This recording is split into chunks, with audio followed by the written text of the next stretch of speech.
My father spat venom across my dinner table, called me and my kid leeches, sucking the family dry. They were eating my food, in my house, that I paid for. I gave them 24 hours to leave. But here's what they didn't know. I'd been preparing for this moment long before that night. My family looked perfect from the outside. Christmas card smiles, church raffles, barbecue handshakes. My brother Knox was the golden child. Every conversation circled back to his vision, his projects, his dreams. Me? I was the quiet one, the fallback, expected to hold everything together when it all fell apart. That dinner didn't happen in a vacuum.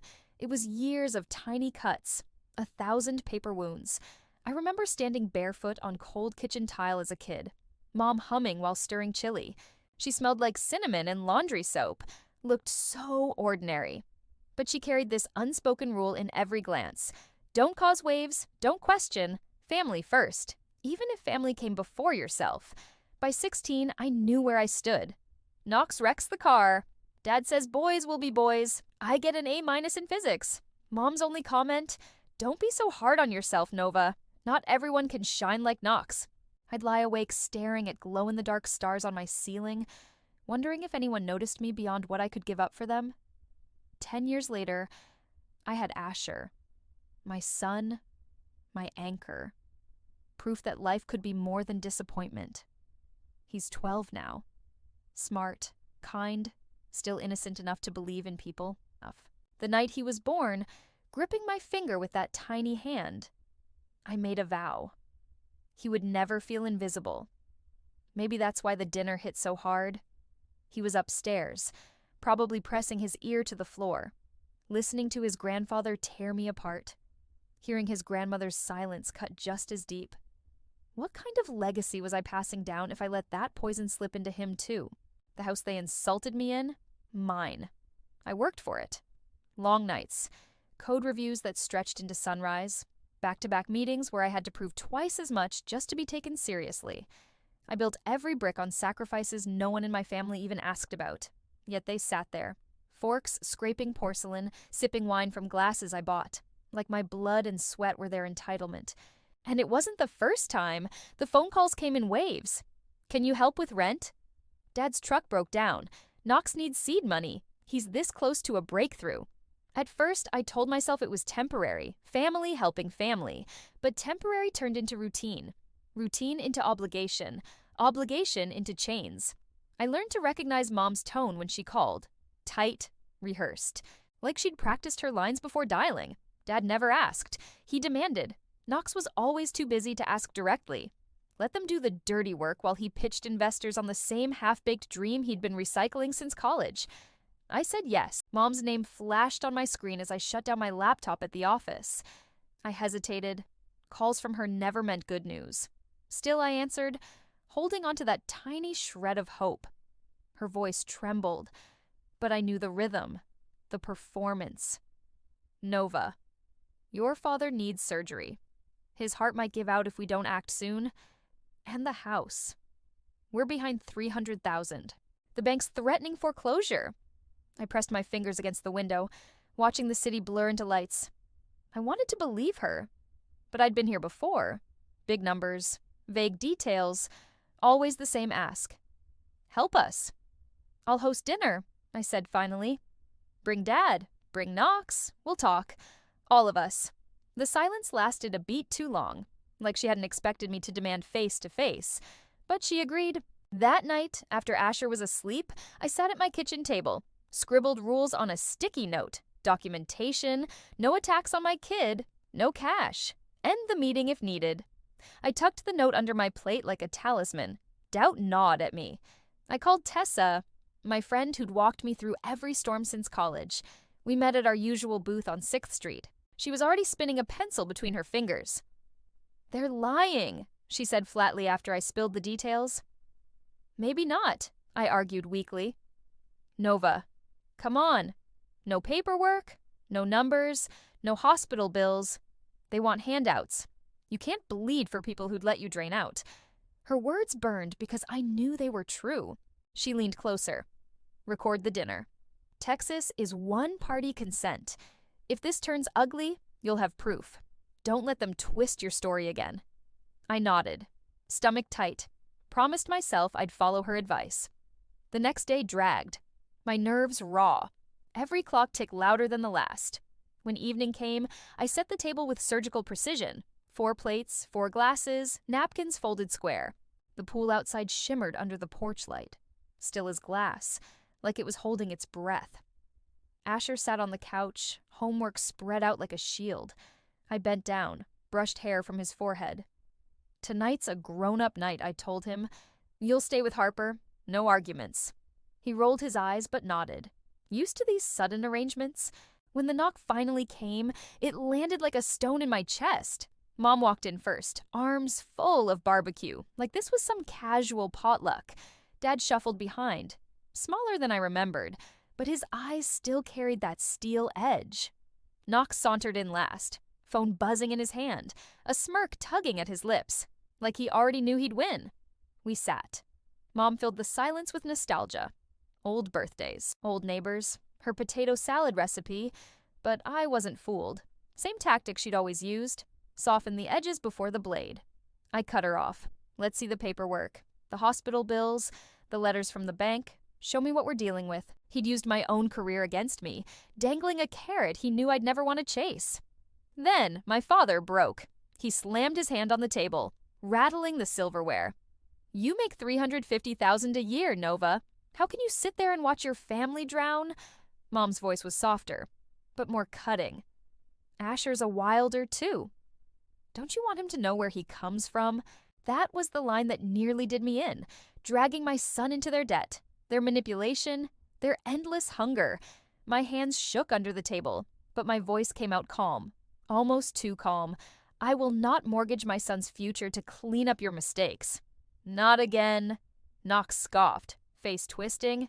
You're just playing the victim. You got lucky. That's all. Some of us have vision. Some of us just scrape by. The room blurred around me. Mom's eyes hardened. Dad's fists clenched. Their voices rose in a chorus. Accusation, shame, guilt. Then Knox slipped. His words tumbled out faster than his brain could catch them. The debt. Most of it's mine. Mom and Dad just back me up. The air went still. Mom's face drained of color. Dad looked away. In that moment, I knew. This wasn't about a house or surgery. It was about Knox. No. It had always been about Knox. Mom's eyes flashed with something dangerous. If you don't help, I'll go public, she hissed. I'll tell everyone what kind of daughter you are. I'll drag Asher into it if I have to. The threat cut through me like ice. She was willing to weaponize my child. That's when something inside me clicked into place. Cold, clear, final. You have 24 hours, I said, steady as stone. The silence that followed was heavier than any scream. In that silence, I understood. This wasn't just a family dispute anymore. This was war. After they stormed out, the house was too quiet. Not peaceful, hollow. I stacked their untouched plates into the sink, one by one. Each clink of porcelain against steel, a reminder of how much of myself I'd wasted trying to keep this family afloat. I should have felt relief. Instead, I felt grief.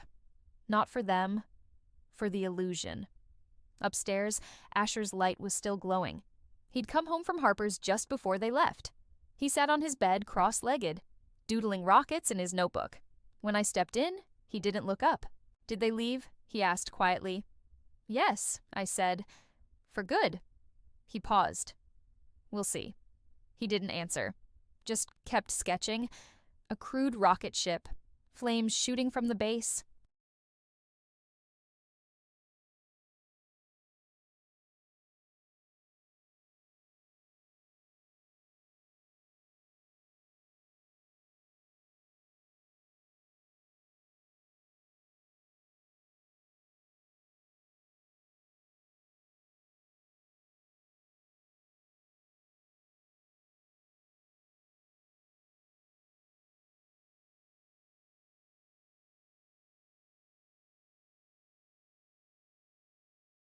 I kissed the top of his head, forcing my voice steady. You don't have to worry. I've got us. But I knew those words were just as much for me as they were for him. The next morning, my phone buzzed nonstop. Not calls, notifications. My stomach sank when I saw it. TikTok. My mother in full performance mode, tears streaking perfectly down her face. She sobbed into her camera about the cold-hearted daughter who'd abandoned her parents in their hour of need.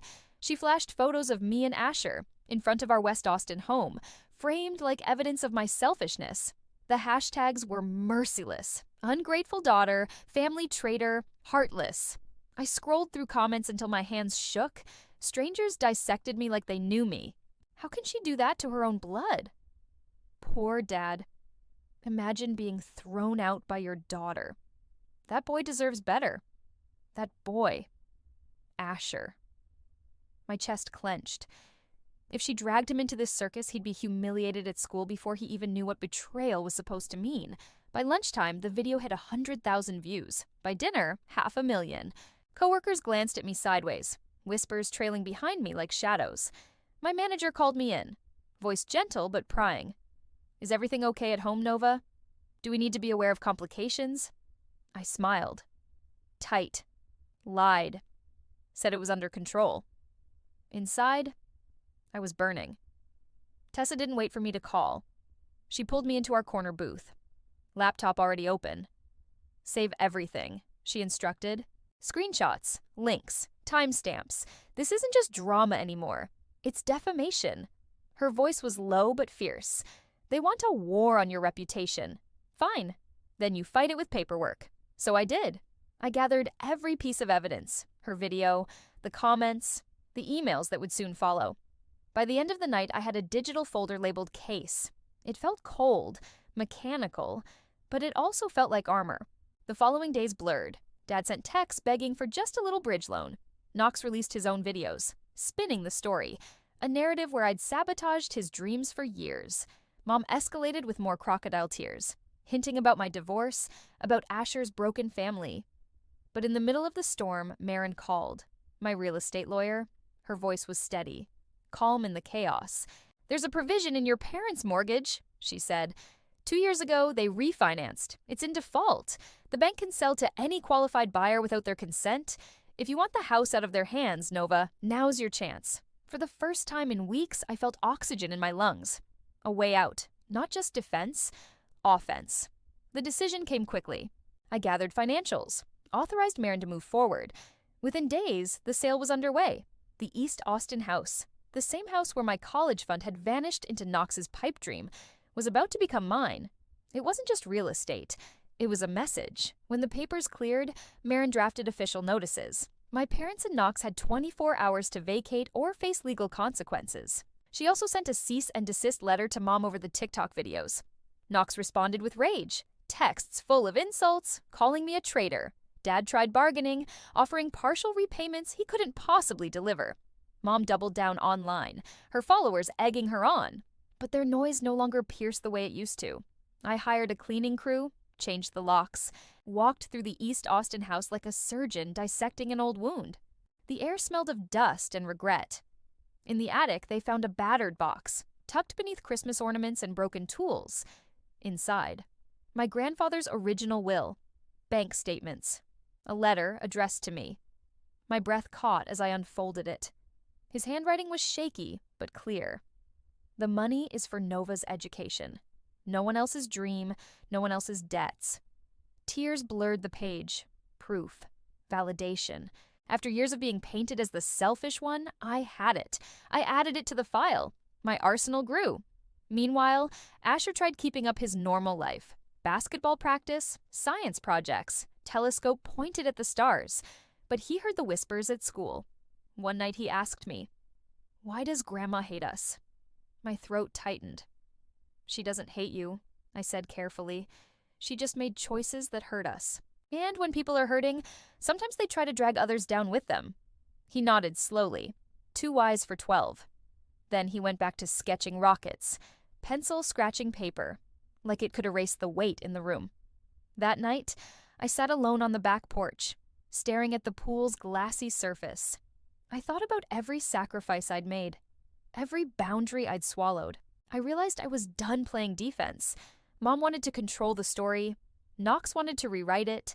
Dad wanted to guilt me into silence. But I finally had the one thing they couldn't twist: the truth. Written in ink, signed by the man who believed in me more than anyone else. Next time they came for me, I'd be ready. Not with open arms, with paperwork, with proof, with the weight of every silent wound turned into steel. This time, the reckoning would be mine to deliver. Airports are strange places for endings. People think of them as beginnings, honeymoons, new jobs, homecomings, but for me, the Austin terminal became a courtroom without walls. Their flight landed late afternoon. I stood just beyond the security rope. Marin beside me. Folder tucked neatly under her arm. The smell of fried food and jet fuel filled the air. A TV above the gate blared muted news. All I heard was the thud of my pulse. Knox came first, striding off the plane like a man returning from victory. Phone already in hand, lips twitching in some half-smirk. Behind him, Mom clutched a travel pillow, face arranged in a performance of weariness. She must have practiced the entire flight.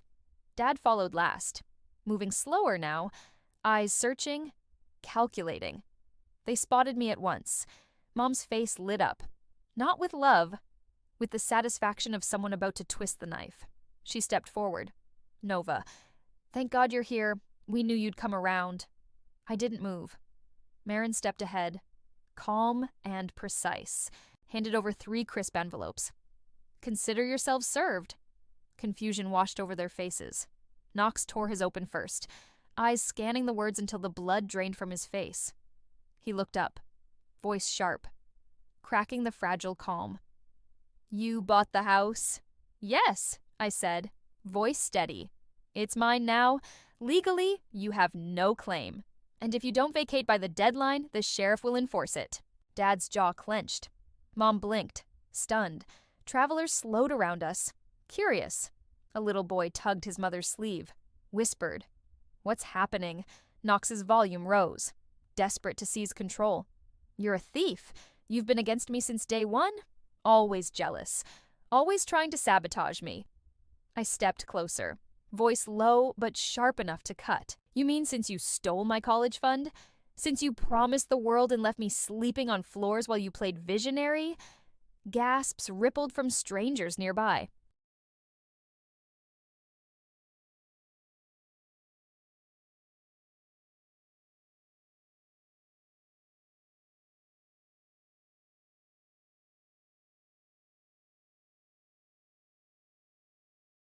They didn't know the details, but they could feel the weight. Knox tried to hold my gaze. His eyes darted. Mom jumped in, voice trembling just enough to sound authentic. We did it for the family, Nova. For you. You've become so cold. Can't you see? We only wanted to survive. I pulled a folded letter from my bag, the one Grandfather had written me. I held it up, paper yellowed but unshaken in my hand. This was never yours to spend. He left it for me, for my education, and you twisted his trust into your excuse. For once, her tears froze before they could fall. Dad stepped forward, voice booming, trying to reassert his authority.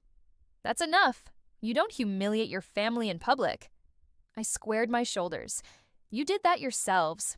Every lie, every debt, every threat to drag my son into your mess. That ends today. Something broke in his eyes. Not remorse. Not yet. But fear. Fear of the one thing they'd never expected. My refusal to bend. Marin spoke again. Tone professional, unshaken. You've been notified. Further contact outside of legal channels will be considered harassment. Violating the order will result in immediate escalation. A circle had formed around us. Strangers pretending not to watch. Openly listening. Phones discreetly angled. Recording. The humiliation they'd once used against me was now theirs to carry. Knox exploded, voice raw. You'll regret this. You think you're better than us because you got lucky? You'll be nothing without family. I stepped in close, enough that only he could hear. I already am better. Because I chose not to become you. His face twisted, fury flashing, but his hands stayed at his sides. He wasn't brave enough to risk the cameras. Mom tried one last angle. Voice breaking. Please, Nova, don't do this. We'll lose everything. I met her gaze. For the first time, I felt nothing. Not anger, not pity, just freedom. So did I. When you took it from me at 18, now it's your turn to live with the cost." The silence that followed was the kind that cracks the ground open. Dad's shoulders sagged. Mom's face collapsed in on itself. Knox stood trembling, mask shattered. Security approached, alerted by the raised voices. Marin stepped forward, explaining, handing over documents with practiced efficiency. The officers nodded, their presence sealing the confrontation like a gavel strike. As they were escorted toward baggage claim, Mom twisted back, eyes searching mine for any last flicker of weakness. The days after the airport felt strange, like stepping into a house where the furniture had been rearranged. Everything looked familiar, but the weight had shifted. For the first time in years, my phone didn't buzz with Mom's demands, Knox's pitches, Dad's booming threats.